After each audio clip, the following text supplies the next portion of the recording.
Hi guys, this is Omer from MMOHut.com. I'm the first impression gameplay video for Company of Heroes Online, the free-to-play 3D strategy MMO published by THQ Relic. Now I'll spend about 5-10 minutes running around checking this game out, make some comments. If you guys want to play Company of Heroes Online or just learn more about it, do check it out, full review on the link below.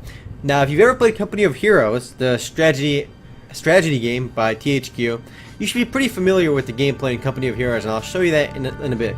Now, the original game was actually released back in 2006, but came out in Korea recently as Company of Heroes Online, because in Korea, they like everything to be an MMO style game, and they like it to be free to play.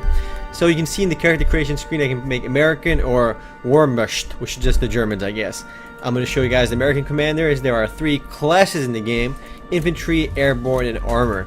And these are for your commander. Let's see this guy over here. They would not let somebody with that kind of hair in the army, alright? Don't they shave your hair or something? I don't know, but let's see what else we got. And they each have their own specialties, as you can see. Infantry is obviously good with infantry, armor is good with armor, which is tanks, and airborne is good at something, I'm not sure what. But let's go ahead and close that out, because I already have a character in here called Whoa Dude, and we're going to go ahead and play on him. Because I wanted to complete the game's tutorial before recording this, because the game is a bit complicated, so I just finished the tutorial on this character, and let's select Commander over here. So now this game is actually completely free to play, and if you've played Company of Heroes Online and you liked it, you're certain to love this game.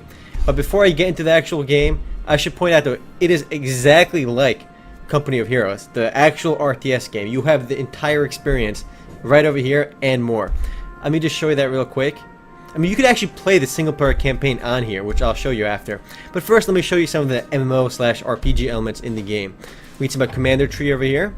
And these are the skills I can get for my commander. I'm level 6, and I just got level 6 by doing all of the tutorial missions. And supply is like my currency in the game, which you can buy stuff in this store. We can click on this location, and I can get a bunch of abilities on my guy. I'm going to go and click on this one, call for M4 Sherman Kalapi. And let's go ahead and learn this skill over here. And we got it equipped now. It's on my commander tree. Now I'm going to get... Now I can use I have 5 improvement points which I can use to upgrade my specific abilities that I get. But first, let's get another one over here. We're going to get... Call for this thing, alright? We're going to get this tank. Click confirm. Now we got 2 skills I can equip at once. You can actually unlock more skills as you level up. Level 12, level 20, and level 30. Let's go click on this guy. I can increase the amount of rockets fired by him by 5. I can increase his range, or I can increase his movement speed. And I'll do a little bit of that. Get some of this. Now if you want to only use 1 or 2 different commander abilities, you want to spend all your points upgrading them. I'm going to spread my points around there right now. I believe you can reset these anyway. Well, not really actually. You have to make a new character. But let's go ahead and get some of this stuff. And I'm not even looking at what these are, but you can see they each have their own different stats. I mean, each ability for the commander has their own skill tree. So it is a pretty varied game. And there's actually a lot more abilities over here too. You can unlock, you can equip 5 at a time, and that gives you a lot of room to make your character unique. But let's go check out the Army Depot over here. Now by completing the tutorial missions, you get rewarded with a bunch of these units over here. Now these are heroes. If I click on my barracks over here, and I can equip my heroes on here. I can only equip 1 at a time right now. I can unlock 2 more slots later on. But right now I only have 1 slot. I can equip any one of my 3 hero characters on there. I have hero weapons utility riflemen, advanced defense engineers, and let's click on here again. Where did I put him? Let's drag this guy in here. That's my headquarters. I gotta click on here. On my barracks, let's drag this guy in here. And what this means is I can actually summon my weapons utility rifleman in-game. And as he levels up, by killing stuff in the game, he'll gain additional stats. I mean, a little bit of this sounds really complicated, but it's a lot simpler than you think. I mean, once you get into the game, a lot of it starts making sense. You can even, you can also start equipping these over here. And again, you get these just by playing the game and doing well. And this permanently increases the attributes of all my crocodile tanks. This permanently increases the attributes of all my Sherman tanks by increasing his defensive, decreasing the damage he receives by 10%. And you can equip about 8 of these at once. I don't have that many, so I'm good to go right now. And that's, from here, you equip your persistent world stuff. But let's go jump right into a game. I mean, I'm going to show you the single player aspect real quick. Play custom game, campaign, training missions. I strongly recommend you play all the training missions before you jump into the game. Otherwise, you will get confused. I mean, the game, especially if you haven't played other games if you haven't played Company of Heroes before, you're gonna get lost because it's not exactly an RTS. It plays a bit like Warhammer 40k Dawn of War 2, the second one, not the first one. I mean, I actually played a bunch of these Relic games before. I really like Warhammer 40k Dawn of War. It's a great RTS game, but this is a little bit more. This is a little bit different. It's a bit more emphasis on strategy and micromanagement and base, control. And you can see in the campaign, you have the full Heroes of Company of Heroes campaign in the game. This game used to cost $50 back in like 2-3 years ago. Now it's available completely free. You can skip this. Can I skip this? Yeah. And this Omaha Beach, 0700 hours. And this is like the one level every World War II game has. Omaha Beach, of course. We can just move all our guys across over here. The campaign's pretty in-depth, and obviously it's really well acted too. Well, not really acted because they're characters in the game, but it's really well done. The story's well told. I can move all my units over here. I mean, if you this scene should be very familiar if you've played Company of Heroes. It's the same exact scene as you'll get from the actual $50 game you'd have to buy in the store. So nowadays, there's no reason to buy the game. You can just play it for free. I'm going to close this out again. I'm going to go back to menu, and I can show you an actual game now. Let's click surrender and go back to the menu. You have the full campaign available here too. It's not just that. So that's really cool. Guys, this game is rating pending. It has not been rated by the ESRB yet. I don't know if that really affects you guys. I don't really care. You can actually buy other stuff for your persistent world equipment. But let's go ahead and go back to the play menu over here. We are going to play a custom game, and I'm going to go ahead and add a bot if I can. I'm just going to start resuming this once the game begins. Well, I wanted to play against another player, but I didn't want to wait for somebody else to join, so I just added a normal computer to the game. I know, a normal computer should be pretty easy because you can play all the way up to expert mode. I'm playing on a pretty small level. There's a victory point control or annihilation. I'm going to leave it on annihilation, so I have to kill the enemy to win. Though if you put on victory point control, you can win through both annihilation or victory points. I'm going to leave it at that for now. Actually, random locations. You know what? I like a good sunny day, so we'll make it sunny. And let's start game. There's actually 324 players online right now as I'm recording this, but I didn't want to wait for more people to join. So I am starting against the PC over here. He's got no equipment on his character, while I have 2 stuff to permanently increase the attributes of my tanks in game. And again, you can only have 8 of those equipped at once, so you want to make sure you equip the 8 that you like the most. So if you make a lot of tanks, you want to put your tank one on and so forth. So you start the game with the same stuff every single time. You start with 1 engineer group, and you have some defensive structures, so you can't really get rushed.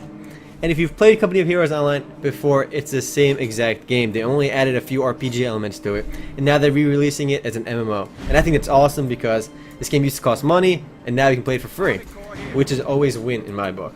So we're going to start off by making barracks over here. Now while these guys make a barracks, I have 3 resources at the bottom left over here. Manpower, munitions, and fuel. I'm going to make another group of engineers and start taking more bases to get more resources.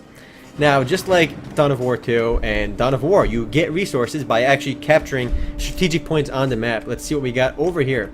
We can take these points over here and they'll give us resources. We can get these points and they give us munitions. This one gives us fuel, and so forth. When I make my new engineers, I'm going to send them off over there. I'm probably going to suck because I'm trying to talk while playing. And I've actually never really gotten into this game in the past. I mean, I've played it, but I don't know. I never really gave it a good chance because it's actually a really, really critically acclaimed game. It's actually one of the highest rated strategy games ever. Not Company of Heroes Online, but just Company of Heroes itself. But this is the same exact game, so it doesn't really matter. Let's make a rifleman squad. And I'm getting 270 manpower resources per minute. I'm only getting 5 fuel rate per minute. Fuel is basically used for upgrades. He's already got 1 of the victory points. And if you get more victory points than your opponent, their points start decreasing, much like they do in Battlefield games. And once they reach 0, they lose the game, which sucks. It always sucks to lose, via points. I mean, I should have set Annihilation, but I wanted to show you how the stupid flag system worked anyway. This is pretty much like an auto turret over here. If they get near here, they're going to get owned. Let's go ahead and make more engineers. Engineers are not the best fighting unit, but they're good for building stuff and securing positions. You want to make riflemen for that. I'm going to start moving my guys over here. Now these are, with the stars on them, are called victory points. He's got 2, I only got 1, which really sucks actually. I should have taken more. But for now, I'm going to make more riflemen. I need more manpower to do that. So, whoa, this jerk is taking more over here. Look at this guy. Let's go fight him over here. The trick in these games is to actually get cover locations. See, I have a yellow shield showing up on my cursor when I'm hiding behind this tree. And if I fight behind that tree, I'll receive a big defensive bonus, especially if my opponent does not do the same thing. Now, you can hide behind other stuff as well for bigger bonuses.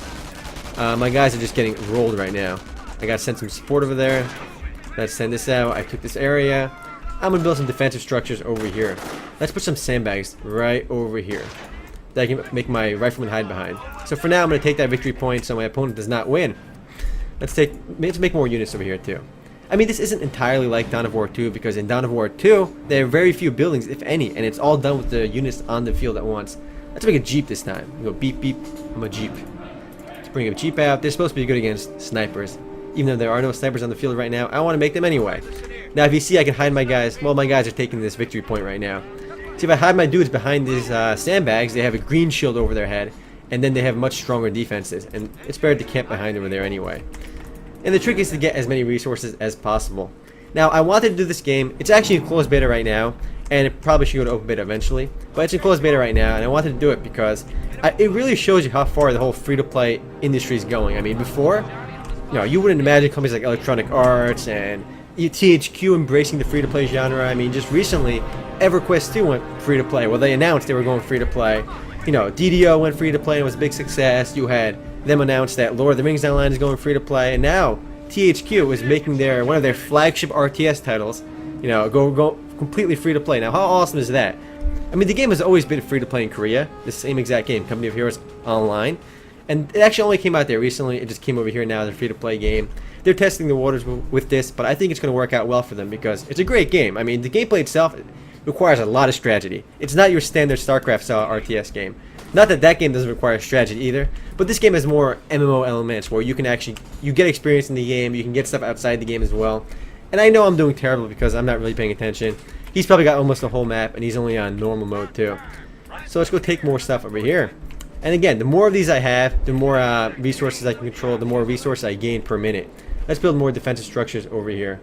I'm gonna make sandbags. You can never go wrong with sandbags. Sandbags are free to make anyway. I can make upgrades for my units as well. I should be doing more stuff, but again, it's kind of hard to micro. This game is a lot of micro. You can't screw around for that much, otherwise your opponent will take advantage of it. And you got to cover the whole map as well. We bring up our strategic map over here.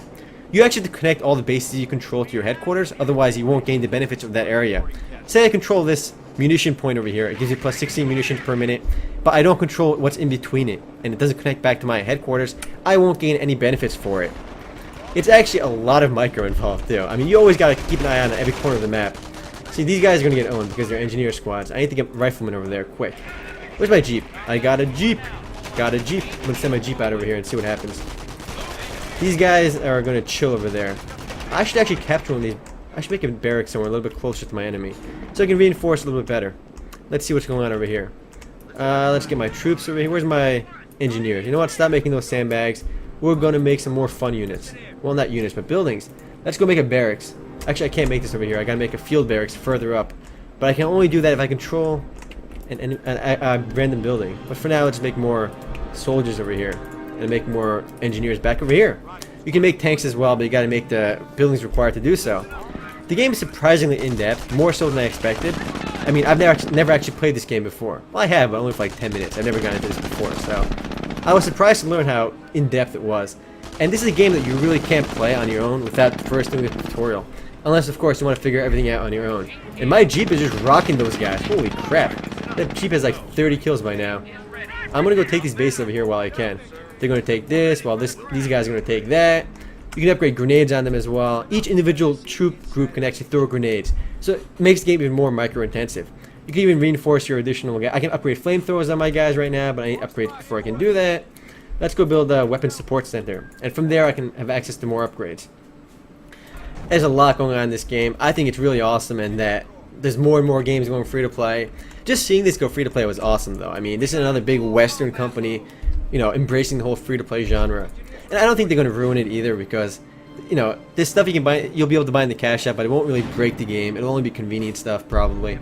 And appearance stuff too, maybe. Maybe it gives maybe it'll give my units like cool Santa hats or something for like $5. And it'd be a way to support the developer as well. Right now I don't think the cash app is open because it is in closed beta. But I really like the whole RPG element for the game.